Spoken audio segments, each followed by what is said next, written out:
Cricket ஃபேன்ஸுக்கு வணக்கம். So நிறைய பேர் கேட்டிருந்த விஷயம் என்ன அப்படின்னா, ப்ரோ நீங்க நிறைய சீனியர் பிளேயர்ஸை பத்தி பேசிட்டு இருக்கீங்க அண்ட் ஏகப்பட்ட தெரிஞ்ச பிளேயர்ஸை பத்தியே பேசிட்டு இருக்கீங்க. ஏகப்பட்ட நியூ ஃபேஸஸும் டீம்ல இருக்காங்க. அவங்கள பத்தி கம்ப்ளீட்டா ஒரு வீடியோ போடுங்கிற மாதிரி கேட்டிருந்தீங்க. ஆக்சுவலா இது ஏஜ் கேட்டகரியில நான் மேக் பண்ணலான்னு இருந்தேன். பட் இருந்தாலும் நிறைய நியூ ஃபேஸஸ் 30 வயசுலயும் பார்த்தோம் அப்படின்னா டீமுக்குள்ள இருக்காங்க. ஸோ இதை வந்துட்டு ஏஜ் கேட்டகரிலையும் போட முடியாது, யங்ஸ்டர்ஸ் அப்படிங்கிற கேட்டகரிலையும் போட முடியாது அப்படிங்கிறதுனால இந்த ஒரு வீடியோ கொண்டு வந்திருக்கேன். ஸோ இதுலயும் நான் எல்லா டீம்ல இருக்க ஒவ்வொரு பிளேயர், அதாவது துருவ் ஜுரேல் இருக்காரு, ஏகப்பட்ட யங்ஸ்டர்ஸ் எல்லாம் ஒவ்வொரு டீம்ல இருக்காங்க. அவங்கள பத்தி எல்லாம் பேசணும் அப்படின்னா 20 நிமிஷத்துக்கு மேல ஒரு வீடியோ அப்படிங்கறத போயிடும். சோ அதனால மேஜர் டீம் மேஜரா கேட்கக்கூடிய இந்த சிஎஸ்கே, மும்பை அண்ட் ஆர்சிபி இந்த 3 டீம்ல இருக்கக்கூடிய அந்த கீ பிளேயர்ஸ், நியூ ஃபேஸஸ் கண்டிப்பா பெர்ஃபார்ம் பண்ணியே ஆகணும் அப்படின்னு சொன்னா எந்த பிளேயரை சொல்லுவீங்கன்னு கேட்டிருந்ததுனால இந்த ஒரு வீடியோல எல்லாத்தையும் பார்த்து தெரிஞ்சுக்கலாம். அதுக்கு முன்னாடி ஃபர்ஸ்ட் டைம் சேனலுக்கு வரீங்கன்னா மறக்காம சப்ஸ்கிரைப் பண்ணி சப்போர்ட் பண்ணுங்க. அப்பதான் அப்டேட் எல்லாமே எங்களை வந்து சேரும். சரி வாங்க வீடியோக்குள்ள போலாம். So first of all IPL start ஆக போற அந்த டேட் டைம் எல்லாமே வந்துட்டு மாறி மாறி சொல்லிட்டு இருக்காங்க. மார்ச் 23ங்கிறாங்க, 28ங்கிறாங்க. இன்னும் கம்ப்ளீட்டா வந்துட்டு சொல்ல முடியல. ஆக்சுவலா மார்ச் 17ஓட விமன்ஸ் ஐபிஎல் முடியுது. ஸோ அதுல இருந்து ஒரு வாரம் போட்டீங்கன்னா அந்த 23ஆம் தேதி வருது. மேபி அப்ப ஸ்டார்ட் பண்ணலாம். ஹோப்ஃபுல்லி ஸ்டார்ட் பண்றாங்களா இல்லையா அப்படிங்கறத நம்ம பொறுத்து வந்து பார்க்கலாம். சரி ஓகே, அது அப்படியே இருக்கட்டும். கட் பண்ணிட்டு இந்த பக்கம் வந்தோம் அப்படின்னு சொன்னோம்னா, ஸோ இந்த டேட் ஸ்கெடியூல் இது எல்லாமே இன்னும் 1 வீக்ல உங்களுக்கு வந்துடும் அப்படிங்கிற மாதிரி தான் சொல்லியிருக்காங்க. கிரிக்கெட் இன்ஃபோ ஏகப்பட்ட வெப்சைட்ஸ் வந்துட்டு பேசிட்டு இருக்காங்க. பொறுத்து வந்து பார்ப்போம் வருதா என்னன்னு சொல்லிட்டு. ஸோ அந்த வகையில நியூ ஃபேஸஸ் அதிகமா கேட்டிருந்த ஒரு விஷயம், நான் ஆல்ரெடி சொல்லியிருந்தேன் யங் கேட்டகரியில மேக் பண்ணலாம், யங்ஸ்டர்ஸை பத்தி பேசலாம்னு சொல்லிட்டு. ஆனா இந்த ரஜத் பட்டிதர் இவங்கெல்லாம் பாத்தீங்க அப்படின்னா ஒரு ஏஜ் எல்லாமே 30 வயசு ஆல்மோஸ்ட் ஆயிடுச்சு. ஸோ அந்த யங்ஸ்டர்ஸ் அப்படிங்கிற கேட்டகரியில வைக்க வேணாம், கிரிக்கெட்டுக்கு நியூ ஃபேஸஸ் அப்படிங்கிற மாதிரி டாபிக்ல பேசலாம்னு வந்துட்டேன். ஸோ அந்த வகையில நம்ம ஆல்ரெடி சொன்ன மாதிரி நம்ம ஆர்சிபில இருந்தே போயிடுவோம். நான் பேரையும் சொல்லிட்டேன், வேற யாரும் கிடையாது, ரஜத் பட்டிதர்.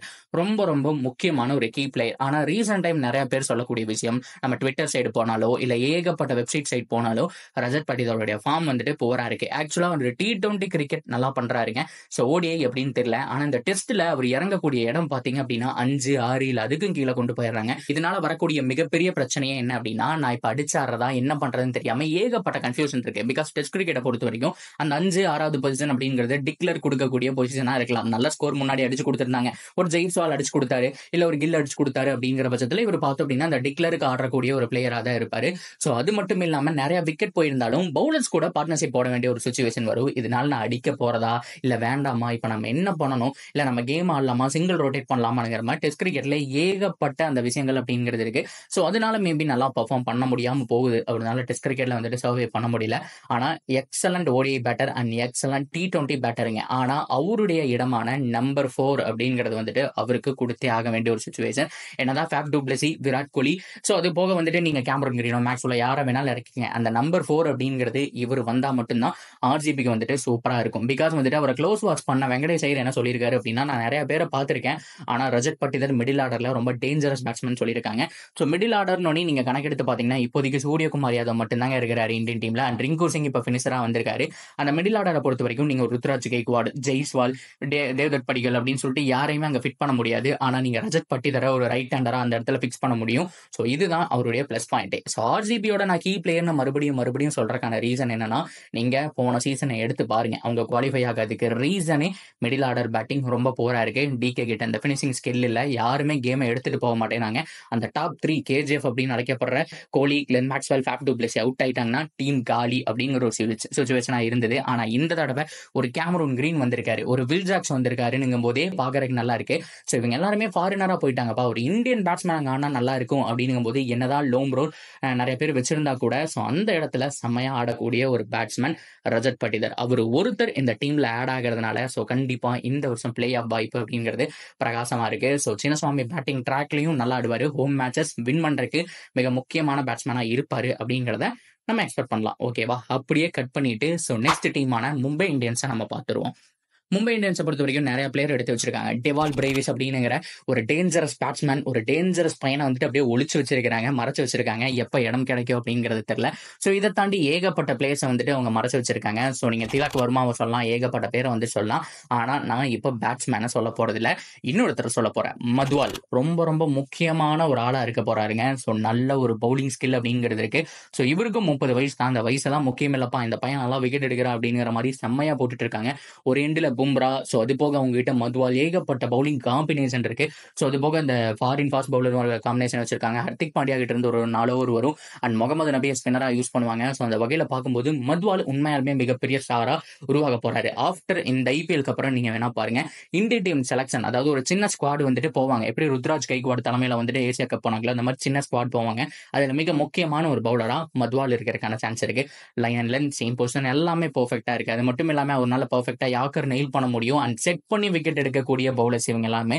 ஸோ அந்த செட் பண்ணி விக்கெட் எடுக்கிற ஸ்கில் இருக்கு. நீங்க பார்த்திருப்பீங்க, அந்த 5 விக்கெட் ஆடலாம் சும்மா வேற லெவல் இருந்துச்சு. மதுவால் கிட்ட அந்த டேலண்ட் இருக்குங்க. ஸோ ஃபுல் பொட்டன்ஷியல் இருக்கு. அதனால தான் மும்பை இந்தியன்ஸ் அந்த கண்டிப்பா இந்த பையன்கிட்ட இருக்குப்பா அப்படிங்கிற மாதிரி வந்துட்டு சொல்லிட்டு இருந்தாங்க. கண்டிப்பா அவருடைய ஃபுல் ஸ்கில்ல காட்டுறதுக்கான ஒரு டைம் அப்படின்னு தான் சொல்லுவேன். ஸோ இது போக வந்துட்டு நீங்க நெஹல் வதீராவை சொல்லலாம். அவரு ஒரு யங்ஸ்டர் நல்லா பண்ணிட்டு இருக்காரு. அண்ட் ஜெரால் காட்ஸி இந்த லைனப்ல இருக்காருங்க. இந்த மாதிரி நிறைய யங்ஸ்டர் மும்பையில் இருந்தாலும் மத்வால் மேல கண்டிப்பா நம்பிக்கை இருக்கு. ஏன்னா பும்ரா மட்டும்தான் வந்துட்டு இப்ப செம்மையா போட்டிருக்க இந்தியன் பவுலர் அப்படின்னும் போது அவர் கொஞ்சம் சப்போர்ட் பண்ணாரு அப்படிங்கிற பட்சத்துல அடுத்த லெவல் அப்படிங்கறது உருவாக்கி கொடுத்துட்டாங்க. எப்படி சிஎஸ்கே ஒரு முகேஷ் சௌத்ரி அப்படிங்கிற ஒரு நாயகனை வச்சிருக்காங்களோ, ஸோ அதே மாதிரி மத்வால் ரொம்ப ரொம்ப மிக முக்கியமான ஒரு பிளேயரா இருப்பாரு. கண்டிப்பா ஸ்டார்டிங் லெவன்லேயே இருப்பாரு அப்படிங்கிறதுல எந்த விதமான மாற்றமும் கிடையாது. ஸோ அப்படியே கட் பண்ணி நம்ம ஃபைனலா சிஎஸ்கே டீமை பத்தி பார்த்துருவோம். சிஎஸ்கே டீம் பொறுத்த வரைக்கும் நான் சொன்ன மாதிரி முகேஷ் சௌத்ரின்னு வாய விட்டேன் இல்லையா, ஸோ அவரை வச்சுக்கலாம். இன்னும் ஏகப்பட்ட யங்ஸ்டர்ஸ் இருக்காங்க. ரச்சின் ரவீந்திரா மாதிரியான ஒரு சின்ன பையனை எடுத்து வச்சிருக்காங்க. நிறைய பேர் கைவசம் வச்சிருந்தாலும் என்ன பொறுத்த வரைக்கும் ஸோ மனம் கவர்ந்த ஒரு நாயகன் அப்படின்னு சொன்னோம் அப்படின்னா சமீர் ரிஸ்வி. ரொம்ப ரொம்ப ரொம்ப ரொம்ப ஹிட் அண்ட் டேலண்ட் நிறைய இருக்குங்க. அவருடைய அந்த ஷாட்ஸ் எல்லாம் பார்த்தோம் அப்படின்னா ஃபியரே இல்லாம ஆடுறாரு. 5வது இடத்துல 6வது இடத்துல ஆடுறாரு.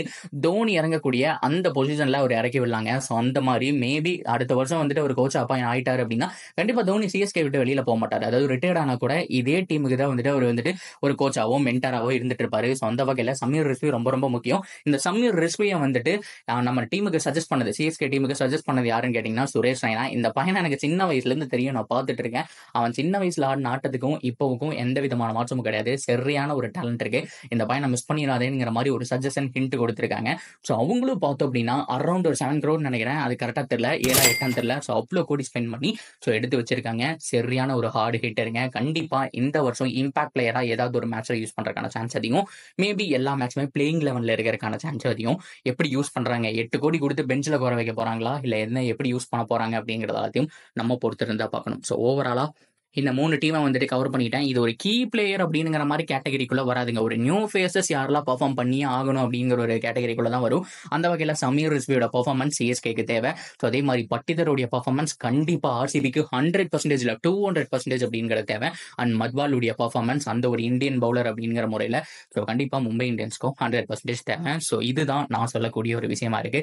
ஸோ உங்களுக்கு பிடிச்ச நியூ ஃபேஸஸ் யாரு? நான் சொன்னதையும் சொல்லலாம், இதை தாண்டி நிறைய பேர் இருக்காங்க. ப்ரோ இவர்கிட்ட அந்த டேலண்ட் இருக்கு, இந்த மயங்க் தகர் இவர்கிட்ட அந்த டேலண்ட் இருக்கு அப்படிங்கிற மாதிரி நியூ ஃபேஸஸ் நீங்க உங்களுக்கு யாரெல்லாம் பிடிச்சிருக்கோ தாராளமா சொல்லுங்க. ஸோ நானும் வந்துட்டு எது பெஸ்ட் பிளேயிங் லெவனா இருக்கு, நியூ ஃபேஸஸ் எப்படி ஆட் பண்ணலாம் அப்படிங்கறத சொல்றேன். ஸோ தாராளமா கமெண்ட் செக்ஷன்ல ஷேர் பண்ணுங்க. தொடர்ந்து அப்டேட்டுக்கு சேனலோட நினைச்சிருங்க. மறக்காம சப்ஸ்கிரைப் பண்ணி சப்போர்ட் பண்ணுங்க.